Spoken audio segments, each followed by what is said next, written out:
Pakistan Bangladesh bye bye. ছোট ভাই তাড়াতাড়ি বাংলাদেশের দিকে চলে যাইতেছে, আর বড় ভাই পাকিস্তান হিয়ারাকো আমরা আর আজকে ভারতের লগে জিতার আর আঙ্গু কোনো সুযোগ নাই। তো দেখেন আমগো রক্ত আর পাকিস্তানের রক্ত সেম না। তো পাকিস্তান মনে করছে কি রে বাংলাদেশ এত তাড়াতাড়ি চলে যাইতেছে, যাই বউ বাচ্চা লই আরাম আইস করিব, আমরা কিনলে ভারতের লগে জিতি আরো কয়েকটা ম্যাচ খেলতে হইব।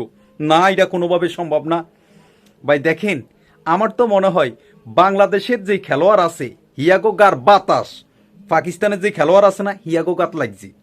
যদি না লাগতো তাহলে হিয়ারা কেমনে ভারতের মতো এত বড় একটা দলের 129 রান করে 9 উইকেট হারাই 130 রানের টার্গেট দেয়। গতকালকে দেখছেন না যে শ্রীলঙ্কাকে মাত্র 139 রানের টার্গেট দিছে, মানে 140 রান করলে হিয়ারা জিতি যাইব। তো বাংলাদেশ আর পাকিস্তান বাই বাই, দুইজনের শরীরে আমগো সেম রক্ত, এই দুই ভাই মিলে একসাথে খুব তাড়াতাড়ি বাইরের দিকে চলে যাই। তো পাকিস্তানেরও আমগো বাংলাদেশের মতো টার্গেট নেক্সটের এশিয়া কাপ। এই এশিয়া কাপ আমগো দরকার নাই, নেক্সটে।